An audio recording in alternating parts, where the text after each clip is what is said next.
Bishop Lorenzo Kelly not only had the experience of being with Christ and the adventure of being in heaven, but he also had some significant challenges after he found himself back in the hospital room. Bishop, tell us about some of the damage that was done to your body and how God has miraculously brought you over these last 6 years to where you are today. I am so thankful. Every now and then I will be at the hospital or in another church or in a store, and a doctor, a nurse will walk up to me and say, "You don't know me, but I was part of the team," or "I took care of you in the emergency room," or "I was in the intensive care with you." I was with a family. The husband was dying, and we were in conference with the doctor, and the nurse just walked right between me and the family and just touched my face, and she said, "Look at you, look at you. I was there. I took care of you." And she just started crying and walked off. We haven't talked about what initially happened. You had a ruptured aorta. Of the thoracic. That is lethal. That's fatal. There was a young man that had one the very next week, and he died. As I said earlier, I died 7 times in all. And I'm not supposed to be here. What happened was, when the aneurysm took place, I was at home, and I had all this horrific pain. My wife was supposed to be at the church in a meeting, but she decided that morning that she was going to wash her hair and just go in after she finished and let the ladies set up instead of her being there to set up for the meeting. And so she was home. If she had not been home, I would have been dead, because I would not have called the ambulance. She did. Something that has amazed me, the awesome miracle-working power of God. Your legs were burned literally to the bone. Your voice, you could not speak. You could not walk. He's telling my testimony.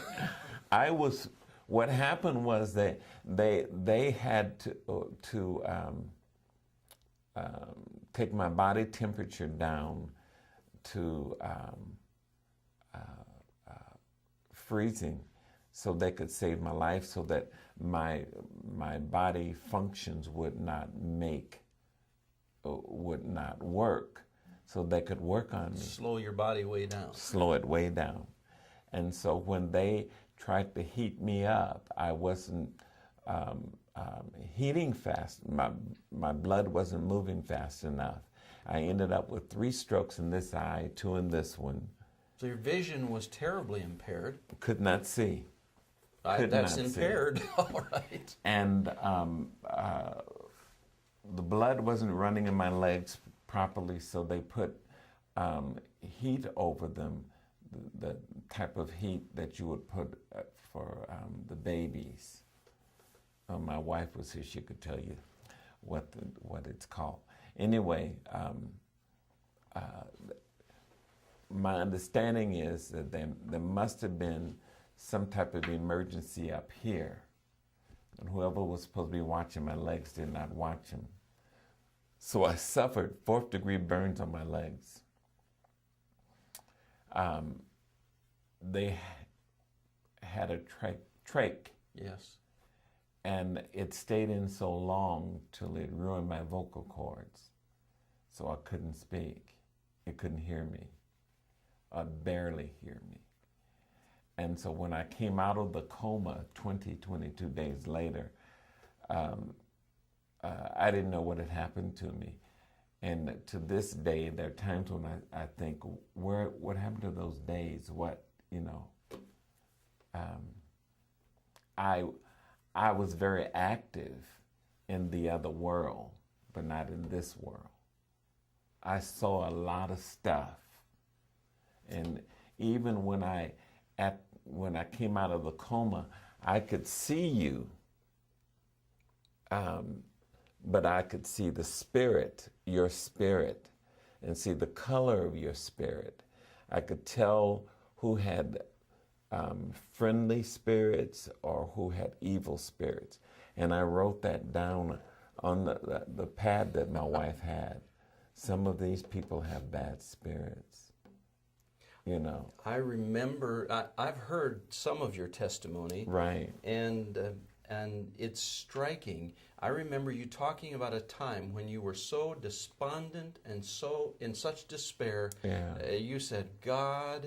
I was in so much pain, and they had to dress my legs every day, and they would give me morphine.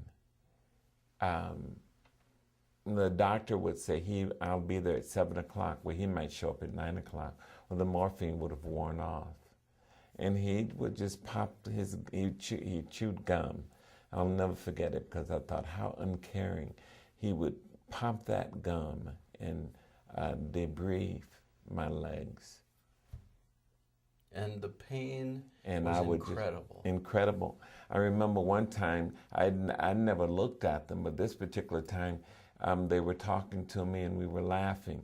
And I forgot not to look, and I saw my legs, and I just screamed, and I said, look what they did to my legs. You know, I was so miserable.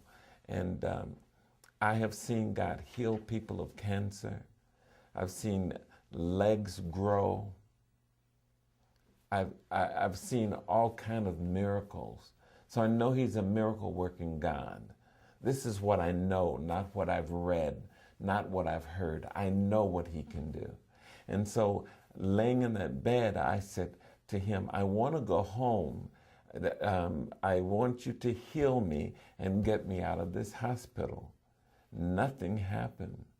I said, I can barely see. I want you to touch my eyes. I know you can do it. I prayed for a woman once in the early part of our ministry here, and she went back to her seat, long brown hair, beautiful young woman, screaming. And I said, what's wrong with her? She said, I had to take my contacts out because I can see.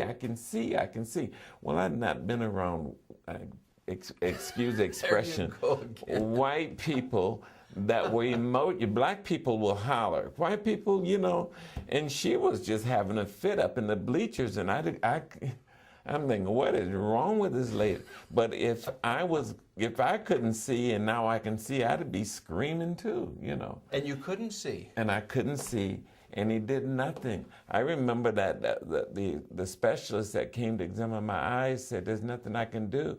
And I thought, you know, you all can take veins and move them around and cause blood to go back into a place where it hasn't been going. You know, surely they could do something to my eyes. He said, we can do anything for you. And I told the Lord, I said, I'm not talking to you anymore. You said that to God. I was in intensive care. I am not talking to you anymore. And the next morning, I'm laying in the bed, and as clear as I can hear your voice, I heard His voice, and He said, Lorenzo, He said, pick up those glasses and put them on.